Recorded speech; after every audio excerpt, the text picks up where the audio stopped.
수학 선행학습에 대해서 좀 어떻게 생각하세요? 저희 아이들도 그렇지만 수학 선행은 거의 안 합니다. 저는 선행을 예습 정도로만 생각을 하시면 좋을 것 같아요. 선행이 본격화되는 시기가 이제 초등학교 4학년 이후예요. 근데 아이들은 왜 선행을 하면서 삐걱댈까요? 그거는 앞에 부분을 제대로 이해 못했다는 얘기예요. 이제 부모님들을 위해서 수감각 키울 수 있는 좀 방법 하나 있을까요? 아이에게 15 곱하기 12를 시켜보세요. 차라리 한 문제를 다양한 방식으로 풀 수 있으면 그게 제일 좋습니다. 많은 문제를 풀지 않고. 제가 추천드리는 것은 유행하는 게 황소수학이라고 있습니다. 네. 이거 어떻게 보세요? 이거? 저는 황소 수학이 사고력 수학의 어떤 단점, 어디로 아이가 수렴해야 될지를 모르는 그러한 문제들. 그러다 보니까 사실은 사고력 수학이 어디로 수렴해야 될지 모르는 그런 단점 때문에 사실은 어머님들이 고학년이 되면 다시 정규 과정의 학원으로 옮기거든요. 저학년 때는 사고력 수학을 열심히 하다가 이거는 여기까지야. 이제는 너 달려야지. 중학교 거 공부해야지. 초등학교 고학년 되면 네, 다시 선행하러 어쨌든 가야지. 이제 점수 내려가야지. 이분화되어 있는 게 문제인 건데 그러다 보니까 그러한 문제가 있는 지점에서 황소 수학은 그러한 사고력 수학을 좀 단점을 메꾸면서 정규 과정하고 교과 과정하고 잘 매칭된 문제들로 아이들을 가르치는 교육 컨텐츠를 제공한다는 점에서 저는 좋은 시도라고 아주 생각을 하고 있어요. 자, 그러면은 이제 뭐 황소수학 같은 곳에 이제 뭐 보낼 수 없거나 아니면 레벨 테스트를 했는데 떨어지거나 해가지고 부모님들 좌절하는 경우도 많잖아요. 그러면 이때 좀 해주고 싶은 말이 있으세요? 그래도 제가 운이 좋아서 네. 주변에 공부를 잘하고 되게 영민하신 분들하고 가깝게 지낼 수가 있었어요. 그분들도 되게 다양하세요. 케이스가 되게 다양하세요. 근데 하나의 공통점을 보자면은 수학을 처음부터 잘한 사람은 그렇게 많지 않아요. 네, 생각보다 많지 않아요. 오히려 되게 다양한데 그분 중에서 상당 부분은 어릴 때 수학을 그렇게 잘하지 못한 케이스가 되게 많고 네. 하나의 공통점이 뭐냐면은 계속 발전하고 계세요. 단 한순간도 정체해 있는 거를 저는 보지 못한 것 같아요. 작년과 올해가 다르고 예. 올해와 또 내년이 더 다르게 기대가 되는 분들이 많아요. 주변에 보면은요. 예. 그래서 이 지점에서 레벨 테스트 떨어진 거에 대해서 제가 어머님들께 꼭 말씀을 드리고 싶은 거는 아이의 현재 상태를 그 점수로 파악하기보다는 이 아이가 성장하고 있는 폭에 관심을 두어라. 포기. 그리고 성장이라는 것은 또 여러 가지 지표로 또 평가를 할 수 있는 지점이잖아요. 점수로 또 내기 어려운 지점이고 어머님들마다 분명히 본인의 가치관이 있으실 거고 그 가치관에 따라서 이 아이가 정말 잘 성장하고 있는지 정체되어 있지 않은지를 보셨을 때 떨어지더라도 우리 아이가 잘 성장하고 있어. 예를 들면은 시험을 보고 나서 그냥 하루 종일 막 속상해하고 있던 아이가 이번에도 시험을 봤는데 점수가 많이 오르지 않았다 하더라도 엄마 나 이번에 시험은 좀 재밌었어. 나 다음에 다시 한번 볼래. 이거 좀 유용한 거. 그럼 그거 자체도 성장이라고 저는 보거든요. 그러한 폭들을 보시는 게 되게 유용한 지점이다라고 저는 생각을 합니다. 수학 선행학습에 대해서 좀 어떻게 생각하세요? 어디까지가 좋고 어떻게 해야 되나 또 얘기 많이 나오거든요. 저는 저희 아이들도 그렇지만 수학 선행은 거의 안 합니다. 오. 근데 이게 선행에 대해서 이렇게 한번 다시 한번 얘기를 해봤으면 좋겠어요. 저희 어릴 때 공부할 때 가장 많이 들어본 단어 2개가 뭐였는지 기억나세요? 저만 들었을 수도 있어요. 어떤 거죠? 저는 네. 예습 복습 열심히 해라. 아, 그거 많이 듣지 않으셨나요? 그거는 이제 그런 거 교과서 보고 서울대 갔습니다 같은 느낌으로 들었죠. 예. 근데 초등학교 때 저는 선생님들마다 예습 복습 열심히 해. 그래서 이제 거기서 또 이제 두 가지 파가 갈리잖아요. 예습이 더 중요하다 파와 복습이 더 중요하다 파 이렇게 갈리잖아요. 네. 네. 저는 선행을 예습 정도로만 생각을 하시면 좋을 것 같아요. 근데 그 예습이 정말 수업 하나하나 전에 뭐 예습하라 이런 느낌보다는 뭐 방학 때 어머니들 시간에 아이들 학원으로 다 채울 수는 없으니까 뭐 문제집 하나 사가지고 그 다음 학기에 배울 거 공부 미리 하고 학기 중에도 또 그냥 마냥 놀기 좀 그렇잖아요. 저도 그렇고. 그러면 또 이제 그 학기 거 또 심화 문제서 하나 더 사서 풀리고 뭐 그 정도면은 제 생각에는 확실하게 말씀드릴 수 있는 건 초등학교 4학년까지는 충분하지 않나? 너무 무리하게 몇 년치 갈 필요 없이 네. 그냥 다음 이번 학기까지 준비하는 정도로 예습만 해도 충분하다. 네. 이게 현재에 집중하면서 나가야 된다. 네. 이제 여기까지가 되게 약간 어떻게 보면 원론적인 답변인 것 같고요. 네. 조금 더 구체적인 답변을 드리면은 선행이 본격화되는 시기가 이제 초등학교 4학년 이후예요. 네. 그러면은 이제 그때 배우는 것들이 뭐냐면은 분수, 비와 비율, 비례배분 뭐 이런 것들을 배우게 되는데요. 사실 우리가 나중에 배워봐서 알겠지만은 분수, 나눗셈, 비율, 백분율, 비율 막 이거 다 사실상 다 똑같은 거예요. 그럼 다 똑같다라는 얘기는 사실은 그 뒷부분을 굉장히 수월하게 배워야 된다는 얘기거든요. 근데 아이들은 왜 선행을 하면서 삐걱댈까요? 그거는 앞에 부분을 제대로 이해 못했다는 얘기예요. 나눗셈의 본질에 대해서 이해를 아직 못한 거고요. 분수의 의미에 대해서 제대로 파악도 못한 채 계산법만 익힌 거예요. 아, 분모가 똑같으면 분자끼리만 더하면 돼. 나눗셈은 거꾸로 해가지고 곱하면 돼. 이 계산법만 익힌 채 그냥 분수가 어떤 의미를 가지는지는 전혀 생각하지 못한 채 계속 계산 테크닉만 배우다 보니까 비율이 나왔을 때는 테크닉이 달라져야 되네. 비율이 나오면 또 테크닉이 달라져야 되네. 계속 배워야 할 게 늘어나는 거예요. 근데 사실은 분수의 본질만 잘 이해하고 있으면은 나눗셈의 본질만 잘 이해하고 있으면 이 내용들이 다른 얘기가 아니라 똑같은 하나의 흐름에서 같은 맥락으로 받아들여져야 되거든요. 근데 무리한 선행을 나간다라고 하면은 내가 외워서 뭔가를 문제를 해결하는 그 공부 습관이 고착화될 가능성이 크기 때문에 이 시점에서 되게 굉장히 조심하셔야 된다. 우리 아이가 분수를 잘 이해를 못했다? 그럼 선행 절대 나가면 안 된다. 그 부모님이 좀 체크할 수 있는 게 중요한 것 같은데 우리 아이가 좀 수에 대해서 좀 잘 알고 있구나. 수에 대한 감각이 있다. 수의 수감각. 발달? 네. 예, 이거는 좀 어떤 시그널로 찾아낼 수 있을까요? 이거는? 일단은 일상생활에서 찾을 수 있는 거는 예. 동계산이 빠를 때. 엄마 잘못 주셨어요? 네. 저는 굉장히 중요한 시기를 생각해요. 동계산 빠를 때 저는 수감각이 좋다고 생각을 하고요. 그거 하나 있고요. 예. 근데 이제 뭐 많은 상황에서 그게 노출이 안 된다 하면은 딱 앉아 있는 자리에서 아이에게 테스트할 수 있는 거는 간단한 계산 문제를 다르게 푸느냐. 중요하죠. 예. 네, 예. 간단한 계산 문제를 기계적인 세로셈이 아닌 다른 방식으로 푸는 것들을 찾느냐. 이게 굉장히 중요한 시그널인 것 같아요. 그러니까 저희 어릴 때에는 이상하게 풀면은 너 선생님이 이렇게 풀지 말라고 했지. 뭐 정해진 대로 해야지. 뭐 하는 거야? 이렇게 외웠잖아요. 근데 그게 더 오히려 좋은 거다 사실은. 잔머리 쓰는 거. 너무 중요한 거예요. 제가 그 선행학습을 많이 해온 애들 있잖아요. 초등학교 가면 제가 딱 있는데 애들이 선행학습한 애들의 문제점이 하나 딱 뭐냐면 학교에서 수업 안 들으려고 그래요. 나 다 아는데 3년치 이미 초등학생인데 중학교 거까지 다 떼고 왔는데 딱 그래요. 그래서 네. 말씀하신 대로 공식은 하나밖에 없어요. 그죠. 예. 근데 문제 푸는 키는 5개가 있는데 왜 자꾸 키 하나로만 하려 하냐. 그러면 이 방식 말고 다른 방식 한번 해볼래요? 하는 순간 다 막히는 거예요. 애들이. 네. 근데 이거 말씀드린 좀 잘하는 친구들 보면은 결국은 문제의 본질을 보고 이 문제를 해결할 수 있는 방법은 여러 가지가 있는데 본인이 주어진 시간에서 제일 최적화된 방식으로 뭘 할 수 있느냐 찾아보는 거잖아요. 맞아요. 근데 이제 좀 고차원 수학 문제들 보면은 우리가 알고 있는 제일 편한 길을 못 가게 만들어놔서 이 조건을 다르게 만들고 네. 요 길로 갈 수밖에 없게 만들어놓은 이런 문제들이 좀 약간 배점이 높은 문제라 하는데 이걸 경험 못 해본 친구들은 여기서 다 죽잖아요. 맞아요. 되게 제가 말씀드리고 싶은 지점을 말씀해 주셨는데 결국엔 중고등학교 때 어머님들이 사실은 수학을 어릴 때부터 시키는 거는 그걸 중고등학교 때를 본 게임이라 생각하고 사실 잘하게 하고 싶으신 거잖아요. 근데 이제 여기서 큰 착각 중에 하나가 수분해 수감각 이거 키우는 게 거기랑은 상관없는 얘기야. 그냥 그거는 그냥 연산 뭐 좀 잔머리 좀 배우는 곳이지 상관없다라고 생각하시는 분들이 되게 많으세요. 근데 말씀하신 것처럼 본 게임에서 중요한 능력 중에 하나가 나에게 여러 가지 초이스가 있을 때 이 문제의 핵심은 뭐고 흐름은 요거 했을 때 취지는 이 출제자의 의도는 이거인 것 같은데 여기서 이걸 택해야 돼. 이거를 선택하는 능력인 거거든요.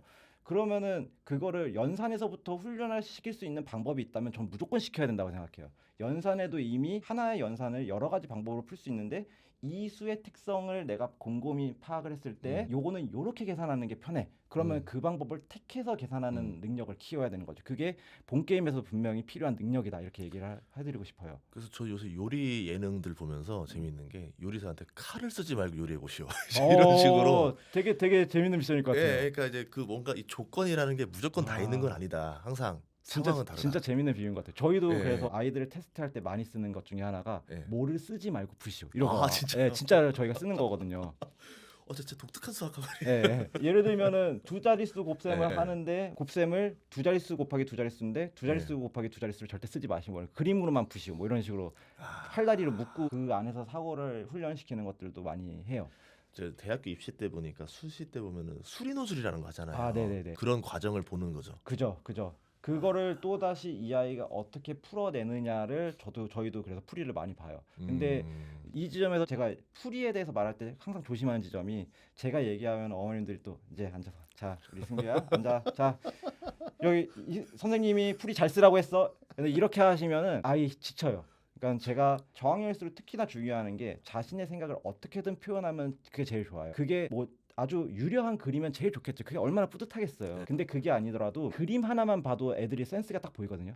그림 하나만 그려도 얘가 이 본질을 꿰뚫고 그 본질을 설명하려고 노력했는지 안 했는지가 드러나거든요. 같은 그림에도 그냥 아무 생각 없이 그린 그림과 내가 어떤 정확한 의도를 가지고 그린 그림, 그게 사실은 인포그래픽이잖아요. 그렇죠. 네. 그런 것들을 자유롭게 좀 설명할 수 있게 해줘라. 정형화되지 않게. 저는 그게 아이의 개성이라고 생각하고 그 개성 하나하나가 나중에 사회에서 무기가 될 거라고 저는 확신하고 있어요. 이런 경우도 감각의 표현을 모르는데 저기 뭐 물리라던가 지구과학이라던가 뭐 이제 수학 보면 다 수학 문제긴 한데 애들이 풀이 과정은 잘 모르겠는데 답은 보인다. 그래서 답을 또 맞춘 애들이 있잖아요. 네. 그럼 그 애들은 어떤 상황인 거예요? 이런 경우는 제대로 모르고 있는 상황이죠. 제대로 모르는 거야. 아, 네. 그냥 때려 맞힌 거구나. 그게 감은 선 거죠. 이제 감은 섰는데 그거를 논리적으로 정리하는 작업은 저는 꼭 중고등학교 때는 더 시켜요.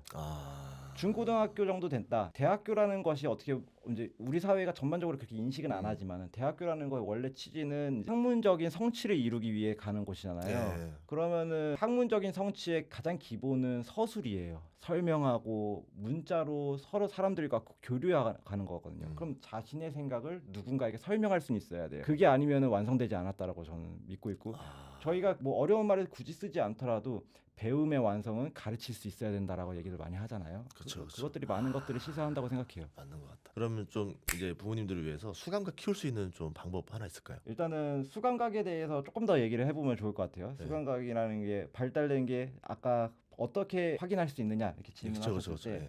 조금 더 구체적인 사례를 들면은 좀 연결이 될 것 같은데요. 예를 들어서 아이에게 15 곱하기 12를 시켜보세요. 그러면 15 곱하기 네. 12가 되게 좋은 숫자예요. 15 곱하기 12를 보면은 뭐 아무 생각이 없는 이거 세로셈 15, 12 쓴 다음에 밑에 30 쓰고 15 쓰나 180 뭐 이렇게 네. 쓰겠죠. 근데 사실은 여기에는 10이라는 수의 특성을 잘 활용을 할 수 있는 애는 쉽게 계산해요. 11을 2 곱하기 6으로 쪼갤 수 있다면 15 곱하기 2해서 30 한다면 30 곱하기 6 하면 180 훨씬 더 쉽게 계산할 수 있는 거거든요. 그러니까 여기서 확인할 수 있는 게 딱 그 수를 바로 계산하는 게 아니라 수의 특성을 파악을 하라고 하는 건데 그러면 수감각을 키울 수 있는 가장 좋은 방법이 무엇이냐라고 했을 때 잘 디자인되어 있는 수로 연산을 다양한 방식으로 훈련을 시켜라 라는 게 제 생각이에요. 근데 집에서 정교한 숫자를 만들기 힘들다. 그러면은 분명히 문제집에 그러한 숫자들로 디자인된 문제가 꼭 있어요. 그러면 그 문제들을 하나의 방식으로 푸는 게 아니라 여러 방식으로 푸셔야 돼요. 그러면은 아이들이 힘들겠죠, 당연히. 그래서 제가 추천드리는 것은 많은 문제를 풀지 말아라. 차라리 한 문제를 다양한 방식으로 풀 수 있으면 그게 제일 베스트다. 그리고 저학년일수록 문장제 문제에 대해서 너무 겁먹지 마셔라. 어머님들이 많이 상담을 하시는 것 중에 하나가 수학을 잘하게 하려면 문장제 문제를 완성해야 되는 거 아닌가요? 라는 질문을 많이 하는데 문장제 문제는 결국에는 수학적인 이론과 문해력이 결합된 형태의 문제예요. 그거를 왔다 갔다 자유롭게 조합할 수 있느냐. 근데 우리가 만약에 수학에 좀 더 집중할 수 있다라고 하면 문해력에 기반한 문제들은 조금 뒷전에 둬도 돼요. 수감각을 발달시키고 싶다? 그럼 단순한 문제로 계속 돌아가시는 게 좋아요. 단순한 문제로 예를 들면은 5598 나누기 7 한번 생각해 볼게요. 5598 나누기 7. 5598 나누기 7 그러면 한 대략 한 600 안 되니까 한 598? 뭐 590. 그죠. 그렇게 네, 돼야죠. 무조건 나오죠. 네. 근데 지금 아마 머릿속에 대부분의 분들이 5598에다가 위에 이렇게 기호 나누기 해서 7 해서 이렇게 하고 계셨겠죠. 그렇게 하고 계셨겠죠. 근데 사실은 5598은 5600보다 2가 작은 수예요. 그럼 5600은 7이 800개 있는 거잖아요. 그러니까 얘가 분명히 799개가 있는 거예요. 5600보다 2 작으니까 799개가 있고 나머지는 5개가 이렇게 생각을 하면은 암산으로 충분히 생각을 할 수 있다. 세로셈으로 하는 거 제가 하지 말라는 얘기가 아니에요. 그러니까 이러한 간단한 수로 문제를 아이에게 풀려보고 그 다음에 다른 방식으로 생각할 수 있는 여지들을 같이 얘기해보는 거. 그런 게 수감각을 발달시키는 좋은 교수법이라 생각해요. 외국을 나갔는데 우리나라 사람들은 수학을 계속 기본적으로 잘하는 느꼈던 게 저도 봤어요. 잔돈 서로 불편하지 않게 하려고 네. 1,400원 주고 네. 뭐 한 몇천 원 받으면 서로 윈윈이잖아요. 네. 근데 그런 계산법을 모르니까 네. 나 10,000원 받았고 찍어서 자꾸 이거 계산기대로 나오는 대로 딱 주는 캐셔들 있잖아요. 네. 아 맞아요. 그리고 막 길거리에서 다양한 나라의 수학 교육 수준을 확인하는 영상이 하나 있는데 거기서 뭐 간단한 문제였던 것 같아요. 분수의 나눗셈이었나? 저도 정확한 문제는 기억이 안 나는데 외국 사람들은 그 문제를 봤을 때 공식은 하나도 몰라요. 근데 혼자서 막 그림 그리고 막 해가지고 시간 오래 걸려서 풀어내요. 근데 한국 사람들은 딱 완전히 두 분류로 나뉜다는 거예요. 공식을 가지고 있는 자, 아닌 자.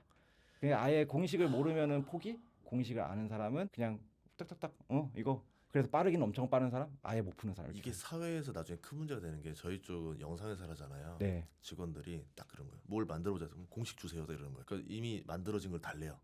아니 만들어야 되는데 만들어진 걸 왜 달라? 이게 자기들은 네. 만들어진 거를 없는 거에 대해서 만들어 본 적이 없으니까 네. 네. 꼭 그 사례가 하나 필요하다. 그럼 결국은 뭔가 누군가 다 만들어 놓은 거를 보고 나서 뭐 응용해서 뭐 베끼는 것 쪽에 이제 특화되거나 이런 맞아요. 공식 따라하는 것만 좋아하지 네. 공식을 만들어가는 과정은 경험해 본 적이 없잖아요. 네, 맞아요. 정확한 지점이에요. 제가 사실은 그래서 네. 직전에 이제 좋은 회사에서 좋은 동료들하고 일을 했던 경험이 저에게는 굉장히 소중한데 거기서 알 수 있었던 것들이 일을 잘하는 사람이 어떤 사람인가. 저는 나름 수학을 잘하기 때문에 거기 안에서도 수학을 꽤나 잘하는 편이었을 것 같아요. 제가 생각하기에는. 근데 일을 잘하는 사람은 수학만 잘하는 사람이 아니라 일머리가 있다라고 얘기를 하잖아요. 네. 그런 것들을 충분히 수학적 지식이 아니라 수학을 생각하는 과정에서 발달시킬 수 있다라고 확실하게 믿고 있고요. 저희가 학문을 이제 좀 학문적인 얘기도 좀 하자면은 미시적 학문과 거시적 학문을 나누잖아요. 네, 그렇죠. 이제 미시경제로 예를 들어볼게요. 음. 미시경제는 거대한 경제 시스템을 다양한 세부 상황으로 쪼개서 각각을 보고 여기서 각각의 세부 사항들이 이해가 되고 다시 합치면은 이제 경제를 이해할 수 있을 거라는 그러한 철학에서 미시경제가 이제 하나의 뿌리를 이루는 거잖아요. 네. 근데 수학이라는 게 사실 어떻게 보면은 거대한 문제를 잘게 쪼개가는 것을 연습해가는 과정이에요. 우리가 보통 어려운 수학 문제를 딱 맞았을 때 얘가 어렵다라고 느끼는 이유는 스텝이 보이지가 않거든요. 근데 수학에서 공부할 때 그 스텝을 생각해내는 거예요. 거대한 프로젝트를 내가 받아들였어. 그러면 이 프로젝트를 내가 수행하기 위해서 자 1단계, 2단계, 3단계, 4단계 네. 이거를 쪼갤 수 있는 능력을 개발하는 게 수학의 본질에서 우리가 문제를 풀면서 연습해야 되는 지점이다. 아, 그러네. 저는 그게 당연한 거 생각했었던 거예요. 잘하시니까요. 근데 그렇지 않은 애들 너무 많다는 걸 네, 나는 네. 느끼고 힘든 있어요. 분들이 많죠. 네. 그래서 그렇게 할 줄 아는 사람이 이제 어떤 프로젝트의 핵심으로 두고 네, 네, 네. 이 사람이 그 각자 이제 필요한 파트너들을 또 찾아가지고 이제 팀 꾸려서 뭘 하잖아요. 네. 그러니까 이게 나중에 좀 이제 앞으로 AI 시대가 넘어간다 하면은 이제 그렇게 뭔가 구조를 쌓고 뭔가 이제 활용할 수 있는 능력인데 요새는 자꾸 사람들을 이렇게 자르잖아요, AI가. 근데 이렇게 이 구조 빌드를 짤 수 있는 사람은 뺄 네, 수 그는 없겠네요. 없앨 수가 없죠. 그 사람은 오히려 날개를 달죠. 그러니까 AI 시대에서 수학 공부 필요 없다라고 하는 사람들 많았는데 그게 아니네요. 지금 네, 들어보니까. 오히려 저는 네. 더 강화될 거라고 확신을 해요. 근데 수학에서 음. 가르치는 더 본질에 가까워질 거라고 봐요. 저도 교육이 어떤 거대한 흐름을 갈지는 저도 다 예측은 할 수는 없겠지만은 사실은 저희 어릴 때부터도 어떤 나라는 계산기 쓰면서 수학 시험 보는데 그런 얘기 어릴 때부터 듣지 않았어요? 들었어요. 네, 예. 되게 오래된 일이잖아요. 예, 예. 근데 여전히 그 정책이 잘 자리 잡힌 나라들도 꽤나 많고 우리나라도 이제 계산 중심, 정확성 중심의 교육에서 어떠한 생각하는 흐름, 다양성이 좀 더 요구되는 수학으로 점점 바뀌지 않을까라고 생각을 하고 실제로 이제 우리나라 최초로 필지상을 받은 허준희 교수님 같은 경우에도 예. 많이들 아실 거예요. 예. 허준희 교수님도 수학자로서 가장 중요한 능력이 무엇인가요라고 했을 때 소통이라고 하셨어요.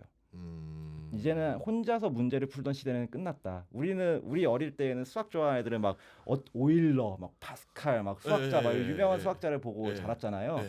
근데 이제는 그런 시대는 끝났고 협업으로 수학자들도 협업을 해야 되고 그래서 우리가 어릴 때에는 수학자들은 혼자서 공부 푸는 직업으로 생각을 했잖아요. 이제 그런 시대는 끝났다. 애초에 수학은 소통을 위한 학문이기도 했고 수학자로서 발전하고 싶은 아이들도 분명히 소통의 능력이 굉장히 더 요구될 것이다라고 확신하고 있어요. 그 소통이 어떻게 쓰인다는 소통을 어떻게 왜냐면은 이제 어떤 수학 문제를 풀기 위해서 하나의 학문으로만은 해결이 안 되거든요. 그러니까 수학에도 여러 가지 학문이 있잖아요. 뭐 정수론, 기하, 대수, 해석 뭐 이런 것들이 있는데 각각의 분야인 사람들이 같은 수학이라도 또 다른 언어를 또 써요. 그러면 이 사람들이 또 모여서 같은 문제를 너는 이 문제를 어떤 시각으로 바라봤니? 너는 어떻게 봤니? 저 아이디어는 내가 배워서 같이 협업을 하면은 시너지가 날 것 같아. 그런 것들. 그러니까 저는 그러한 소통을 되게 중요하다라고 생각을 하고 있고 그 소통을 개발하는 방식이 아까 말씀드렸던 풀이를 쓰는 과정이라고 믿어요.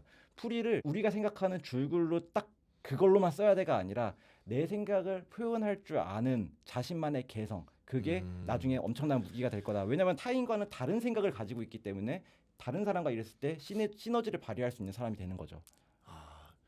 이 말을 들으니까 이제서야 좀 퍼즐이 맞춰지는 게 미국에 한 변호사가 있었는데 자기가 유클리드 기하학을 공부하더라고요. 네. 그 사람이 결국 누가 됐냐면 링컨이라는 대통령이 됐습니다. 아, 그러니까 변호사도 네. 그거를 수학 공부를 했다는 건 뭐냐면 바로 수학을 잘하기 위해서 한 게 분명 아니었을 거 아니에요. 네, 네, 네. 수학이 주는 뭔가의 어떤 생각하는 방향. 생각과 풀이를 하는 네. 방법들, 다양하게 해결하는 방법들, 그런 것도 아까 나만의 언어로 표현하는 방법들, 네. 이런 게 아마 수학을 공부를 해서 더 가져가려 했었던 것 같은데, 지금 또 들어보니까 지금 방금 링컨이 떠올랐어요. 제가 이 지점에서 두 가지 더 말씀드리고 예. 싶은 게, 첫 번째로는 제가 수학을 갑자기 잘하게 됐다라는 순간이 몇 가지 있는데, 그 중에 하나가 신기하게도 논술학원에 있던 순간이었어요. 제가 논술학원을 딱 한 달 다녔나 그랬는데, 그날 논술학원에서 가르치던 게 뭐였냐면 3단 논법이었어요.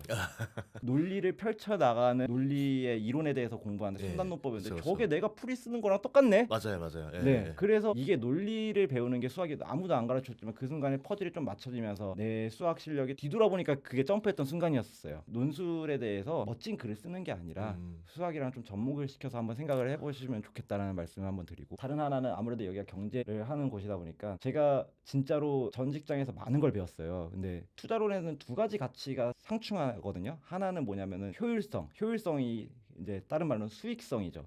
다른 하나는 다양성이에요. 이 두 개가 상충할 수밖에 없어요. 효율성을 추구하다 보면 다양성은 떨어질 수밖에 없어요. 왜냐하면 답은 정해져 있다라고 생각을 하는 거니까, 그쵸. 효율성을 예. 추구한다라는 것은. 근데 이 두 개를 잘 믹스하는 사람이 사실 투자를 잘하는 거거든요. 그러다 보니까 마코치 모델이 발생을 한 거고요.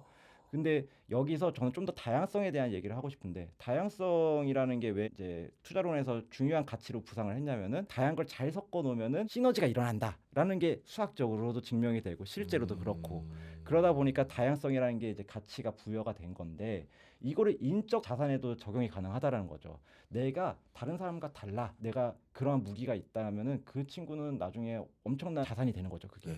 그래서 저는 더더욱 아이들의 개성을 키우는 수학 교육에 좀 더 몰두를 하는 게 있어요. 이제 앞으로 이제 AI가 나오잖아요. 네. 그러면은 이제 가장 중요한 역량이 이제 어떻게 되냐면은 이 AI한테 어떻게 질문을 하느냐에 따라 이제 아까 막 계속 다 달라질 거니까 네. 이 질문력이 중요할 것 같은데, 이게 수학이랑 어떻게 연결될 거라 좀 보세요. 일단은 아까도 말씀드렸다시피 거대한 문제를 잘게 쪼개는 능력. 왜냐면은 AI를 써보신 분들은 되게 공감할 거예요. 내가 질문을 두리뭉실하게 하면은 퀄리티가 확 떨어져요. 저 그 보면서 여러 사람 쓰는 거 보잖아요. 네. 질문이 처참한 경우를 너무 많이 그러고 다음에 네. 챗GPT가 어쩌고 저쩌고. 네. 근데 그거를 내가 어느 정도 사람이 네. 본능적으로 나눠서 네. 쪼개서 이 AI가 소화할 수 있는 질문들로 치환을 하고 한 단계 그러다 보니까 이제 뭐 에이전트 AI니 서브 에이전트니 예. 이제 그런 것들이 발달할 수밖에 없는 상황이고, 그러니까 그렇게 내가 구조를 짤 수 있는 능력이 되게 중요해진다. 그게 바로 수학에서 고난도 문제에서 요구하는 능력이고요. 예. 그래서 AI를 잘 쓰기 위해서 수학을 잘 하셔야 된다. 이런 생각이 일단 들고요. 그러네요. 그리고 네. 두 번째로는 AI에 관한 이슈에서 수렴점은, 프롬프트를 잘 쓰는 사람이 결국에는 예를 들면은 논리지 베이스를 잘 만드는 사람, 아니면 스킬스를 잘 정리하는 사람, 어떤 것든 상관없어요. 근데 어떠한 AI와 소통할 수 있는 문서를 잘 만들 수 있는 사람이 이제 중요해지겠죠. 근데 그 문서를 만든다라는 그 결국에는 내가 문제를 잘게 쪼개는 것, 그리고 또한 질문을 잘하는 것이에요. 예. 근데 질문을 잘한다라는 것은 사실 질문을 어떤 수업을 듣고 공부를 해야 되는 건가요? 아니죠. 그러니까 그렇죠. 일단 인간이 어떤 것을 배워가는 과정에 두 가지 방법이 있는데, 경험을 축적해가는 과정과 그리고 내가 배운 이론을 발전시키는 과정이 있는데요. 그런데 질문이라는 영역은 어떤 이론이라는 게 사실 만들기 쉽지 않은 영역인 것 같아요. 그러면은 경험적으로 내가 질문을 잘하는 법에 대해서 배워야 되는데, 질문이 많이 발생할 수 있는 영역이 저는 오히려 수학이라고 생각을 해요. 선생님, 분수는 왜 분모가 같으면 분자끼리 더하면 왜 그래요? 그러니까 계산을 하면 쉽죠. 근데 그거에 대해 본질에 대해서 질문을 하고, 왜 분수에 나눗셈을 할 때는 역수를 해줘야 돼요? 왜 분수라는 게 있는데, 이미 있는데 왜 비례식은 왜 써야 돼요? 그냥 분수는 분수 같다고 쓰면 되지 왜 비례식은 왜 써야 돼요? 그러니까 왜를 계속 질문할 수 있는 아주 다양한 주제를 던질 수 있는 부분이 수학이라고 생각하고, 그 질문을 연습하는 게 AI 시대 때 굉장히 중요한 능력이다라고 믿고 있습니다. 그렇게도 활용하면 될 것 같습니다. 너무 좋습니다. 마지막으로 초등 수학이랑 이제 경제 교육 사이에서 이제 고민하는 부모님들 많은데, 오늘 좀 많은 도움이 됐을 거라 봅니다. 이제 그 부모님들께 한마디 부탁드리도록 하겠습니다. 저는 교육에 종사하고 있고 실제로 학원을 운영하고 있고 사교육을 하고 있는 입장이긴 하지만은, 가장 중요하게 생각하는 것은 가정에서 하는 것들이라고 믿고 있습니다.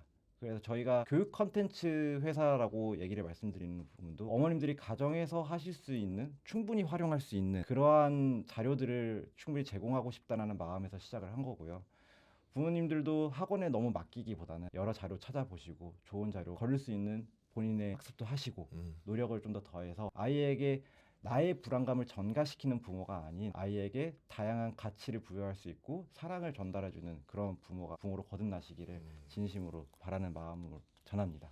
아, 오늘 또 귀한 시간 내줘서 너무 감사합니다. 저희 정말 많은 걸 배우는 시간이었습니다. 여러분들 수학은 본질이다. 네, 생각으로.